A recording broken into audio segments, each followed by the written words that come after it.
Right, hello everyone and welcome back to Kate's Comics. Today I am going to be going through my top 10 books of 2021. Now that we are officially in 2022, it feels really weird to say that because when I'm filming this it's the day before New Year's, so for me it's not, but for you guys it will be. Now that we're officially in 2022, I want to kind of take a look at, take a look back at 2021 and see what books I read and what books I really loved.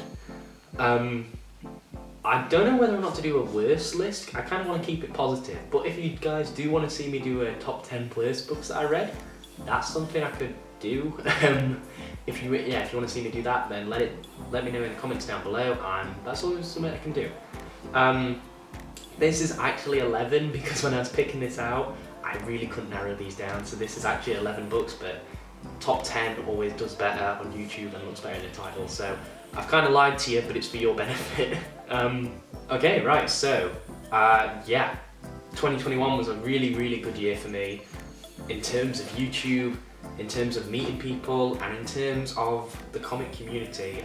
Before we get into this, I just want to say a massive thank you to anyone that's clicked the subscribe button, anyone that's, shared my videos, left a comment. It really, I don't know, kind of makes me happy to see that people enjoy the videos that I enjoy making. And I just want to say a massive thank you to the people that I've met through doing this kind of content, like Marcus and Adam, Joachim, even like creators that I haven't necessarily interacted with, but I found their content through this, like BJ Kicks, or other people like that. I just it's really cool that I've done all this in a year, and that I've met these people, and that I've got to be on a show with Mad Dog Comics and Comic Bound. That's crazy to me because they're two channels that I absolutely loved, and it's just mind blowing that this all happened. But yeah, so sorry for rambling. I really haven't scripted this video, and just wanted to say a thank you before we get into it. So let's get into it. My number 11 is I'm trying to think because I had to convince myself of this, and I was like, right, I can't change the order. I have to keep in this order. My number 11 is Spencer and Locke. I've decided to put both Volume 1 and Volume 2 together because for me, it's the story, not just this volume or this volume. It's the story. So Spencer and Locke, for those who don't know, is about a police detective named Locke and his imaginary friend Spencer, who is like a 6 foot tall blue panther. Now, if you've ever read Calvin and Hobbes, or if you're familiar with it at all, you'll know that Calvin is a little boy whose imaginary friend is a tiger. And I've never read it personally, but I know of it, like I know the character. And this basically is kind of set in the exact same way as that, but it asks the question, what if Calvin had a terrible childhood and Hobbes never left him? And Spencer grows up to be this, rough police detective, and he's got his imaginary partner with him. Absolutely love this story, the way it is, like the way it's shown, the way the artwork looks throughout the present day, and when you look back at his childhood and the artwork's kind of all like childlike, I guess. Really like it. The story that they are able to tell in these 2 volumes. I don't know how many issues are in this, I think it's 4 in each, but the story that you get through 4 issues in each book is so good. I don't know how else to describe it. I think there is a volume 3 coming out as well soon, so I'm really looking forward to that. Really looking forward to that. I think it's been announced, but I don't know if it's definitely not been given a release date. But yeah, so I've just realised I have these books sideways so you can see. I'll change that. Okay, book number 10. This is The Fix from Image Comics. This was a real surprise hit for me. I got this off the recommendation of Near Mint Condition in one of his top 10 graphic novels or top 10 hidden gems, something like that. And Nick Spencer was a writer that I hadn't read anything of. I hadn't read anything from him. And for this to be the first thing that I read, I really liked it, and I really liked Steve Lieber's art. This follows two cops that are very crooked in Hollywood, and they kind of go through all kinds of things, drug deals, trafficking, like framing people, robbery, house robbery, burglary, all kinds of stuff. And at the heart of it all is this really cute eagle that is on the cover just there. I love dogs, and yeah, I'd recommend this for anyone who likes a really good police detective story. It reminds me a lot of The Nice Guys with Russell Crowe and Ryan Gosling. I don't know why I can't think of his name. Yeah, it's really good, and it's really well written. The chemistry between the two characters is really good. The way they talk, I really enjoyed the way that's written, because it just seems like two people talking, and it has a very particular like style to it. It's really nice. Yeah, I just liked it a lot. And also they're the worst people ever, so. Right, number 9 now. We have Batman Dark Victory. So the reason Dark Victory's on here and not Long Halloween is because I actually preferred this. I actually preferred Dark Victory over Long Halloween. I don't know if it's because Long Halloween was so hyped up for me and Dark Victory really wasn't, or if it's just because I don't know. I really don't know why. But I really enjoyed Dark Victory. Don't get me wrong, I really liked Long Halloween as well, but I really loved Dark Victory. I read Long Halloween in one night, and then the next night I read all this in one sitting. And yeah, this is such a great, like, I don't know, origin, I guess, for Batman. It follows on from like year 1, follows on from Long Halloween. You get the introduction of Robin. It's just really great. It's really I'm gonna say that for every book. It's just really good, but it is. It's really cool. Yeah, I'm really excited to see if they do anything like this in the upcoming Batman film. I'm not sure that they will. I mean, Riddler is in this, and he's in the upcoming Batman film, so is Penguin. But who knows? Who knows? Yeah, Dark Victory. You guys probably already know Dark Victory. Then at number, what are we on now? 8. I have this volume of Ultimate Spider-Man Power and Responsibility. This collects the first 6 issues of Brian Michael Bendis' series, and this is in the Ultimate Graphic Novels collection, the Marvels collection. Now I have this on here because I don't have any of the other issues, and I really should, because these 6 issues blew me away. I got this because it was just number 20 in the Graphic Novels collection. I was trying to line the spines up, and I'm so glad that I stumbled across this because I absolutely loved this. Like, don't get me wrong, I'd heard of Ultimate Spider-Man before, but it's just so cool. I absolutely love it, and I really want the omnibus, the reprint that's coming out in 2022. Yeah, it's so great. Just everything about this Spider-Man, like even the artwork, everything. I absolutely loved it all. It's so cool, just really cool. Yeah. Just really like the Ultimate Universe, which is not something I really thought I would, but I really liked it a lot. Then, I'm trying to speed this up a bit now. Then we have number 7.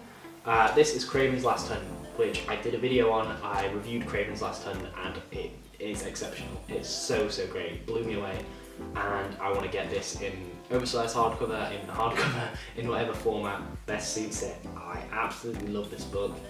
The themes of PTSD and everything, honour that goes throughout this. Sorry, my camera cut out there, so if there's a really harsh cut, I hope it's not too jarring. I was just saying that this was my introduction to Kraven, and I'm so glad that it was, because such a great character, and absolutely loved the story. Yeah, loved everything that this was about. Next up is Shirtless Bear Fighter, which was recommended to me by Stone Cold Comics, who I think he just said the title alone is like enough, and it's so great. Shirtless Bear Fighter, yeah, absolutely incredible story that sounds like it's going to be so stupid, and it really is stupid. It really shouldn't be as heartfelt and as great as it is, but it just is so good. It's about a guy that fights bears. That's it. But it's so cool. The artwork in it's great, and it's only 6 issues, I want to say, but I don't know. and there's nothing in the back to say great. Maybe it's even less than that. Who knows? But yeah, no, it's really great. And this team, I think it's the team, Jody Lowe and Sebastian Gierner, Neil Vendrell.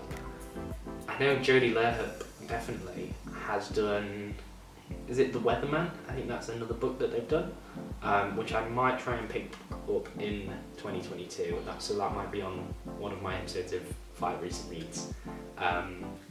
Yeah, it's really great, and I recommend this for you. Like, if you don't know anything, good, go read it. Just the title alone. The title alone is Shirtless Bear Fighter. Go read it. Then we have 5. Number 5, the big boy. This is Brian K. Vaughan's Why the Last Man, which, if you've heard of, you probably have heard great things about it. This is 69 issues, I believe, or 68. How many? Oh no, it's 60, sorry, 60 issues. What am I thinking of? Maybe Sex Criminals. I don't know why. So if you've heard anything about this book, then you've probably heard the great things about it. It's an amazing story that follows Yorick and his monkey Ampersand after a plague wipes out the entire Earth, and they are the last 2 males, the last 2 living things with a Y chromosome.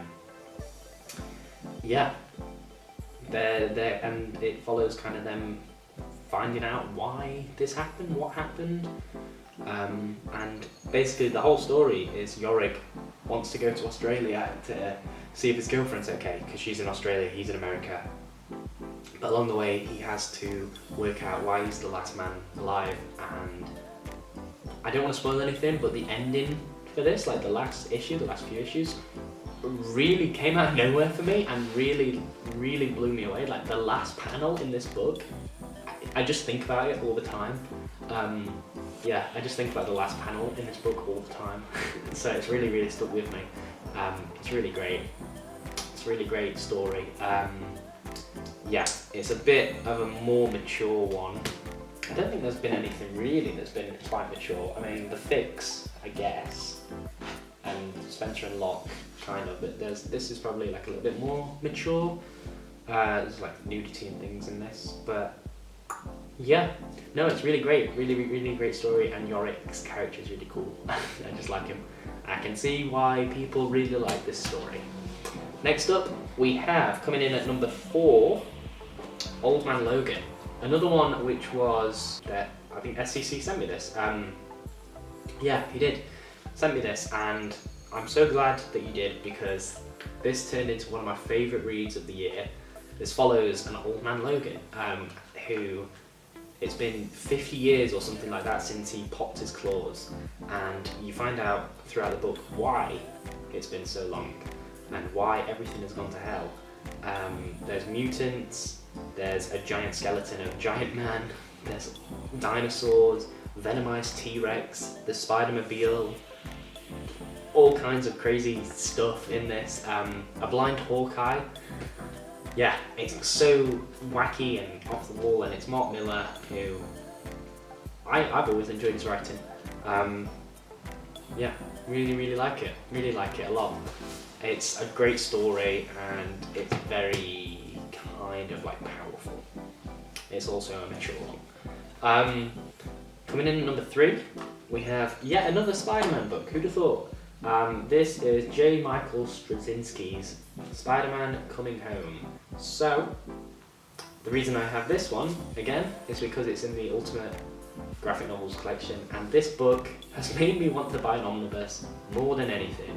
Well, yeah, more than Ultimate Spider-Man. Like, this makes me want the J. Michael Straczynski Amazing Spider-Man Volume 1 and 2 omnibus more than anything in the world, because this story, I had this book on my shelf, and I was like, oh, you know, I feel like reading a Spider-Man story. And I did not expect this to be as incredible as it is. This book is one of, if not my favourite Spider-Man. Well, I don't know, because Life Stories is like my favourite, and so is Spider-Man Blue, and so is Peter Parker Spectacular Spider-Man. There's so many, but this is incredible story. I mean, the fight with Morlun alone is so good, and It was in my top 10 fights video that I did. And the ending to this book, again, I don't want to spoil anything for these books, but the ending to this, what happens is so good. I just want the omnibus in front of me so I can just sit and read through both of them. Getting a reprint, I think number one's getting a reprint in 2022, so I'm definitely picking that up. Number 2, I'm gonna try and get. I absolutely love the story, and that, and then what was it, Power and Revelations or something is the next one after Coming Home. So great. Right, then we have Outcast by Robert Kirkman and Paul Azita. You'll have seen in my November haul when I opened this that I love this story so much. So much. I adored this. This story, this artwork, everything is incredible. Robert Kirkman's writing, he's one of my favourite writers for a reason. He is my favourite writer. Paul Azita's artwork, he's probably my favourite artist. Him and Ryan Otley and Steve Lieber and I don't know, so many others. But I just absolutely love it. It's so great, and I'm so glad that they stuck with the paneling throughout, because I say in my November haul, the reason you have the paneling is because it was adapted for TV first, and then the comic was written alongside it. But you have that as kind of a shot reverse shot. It's so great. I'm so glad they stuck with it throughout. Really love this story. Has a great ending, has great characters throughout, and if you want a kind of supernatural story, check this out. This is probably mature as well. Then finally, coming in number 1, what else could it be in the year of 2021 than Invincible by Robert Kirkman, Ryan Otley, and the other guy whose name, why does it escape me? Corey Walker. Incredible, just incredible. The best story of all time. A great father and son story, a great superhero story, a great coming of age story, a great love story, a great power struggle, a great story of human triumph, a great story of everything. It's incredible. Again, it's mature. There's a lot of violence in this. This has the best fight scene ever put to paper. Against Conquest in issue 62 and 3, I think it is. So great, the entire story. I've only got on Compendium 1 here because having the 3 would have taken up literally the entire frame.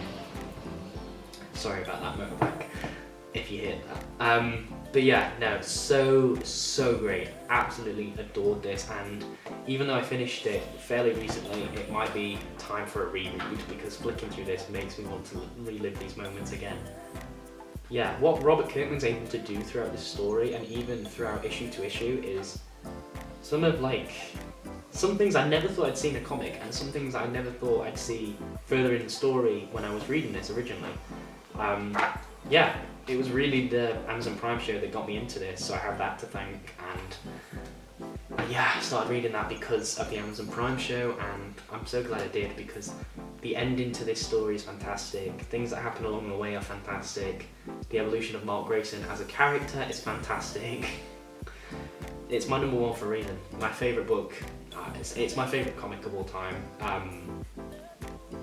and it earned that title really quickly and very efficiently because I read I think half of this in a day, half of volume 2 in a day when I was getting through that, and absolutely loved it. Like, I just cannot say enough good stuff about it. So great, so great. Yeah, Outcast, so great as well. Outcast, second favourite comic, that's why it's number 2 on this list. So many SpiderMan books on this list, things like Shitless Bear Fighter, Old Man Logan, Why the Last Man, The Figs, all incredible. Spencer and Locke, Crane's Last Time, just so great. It's all so good. This has just been me basically gushing over comics that I've absolutely loved this year. Comics that have either put a smile on my face, comics that have stuck with me, comics that have said something to me, I guess. Like Crane's Last Hunt, I really like that because I just keep thinking about it, the fight with Vermin, it was a character I'd never heard of before, and then just the panels of Spider-Man being like, I'm not dead. So good. So good. Yeah. I hope you liked this video. It was a lot of me rambling and just talking at you, but I just wanted to, yeah, make a video to show off my favourite books of the year because it's something I wanted to kind of capture. But yeah, if you guys did like this video, please leave a like down below, consider subscribing, leave me a comment, tell me what were your favourite books of the year, and I will see you guys all later. Thanks guys, bye.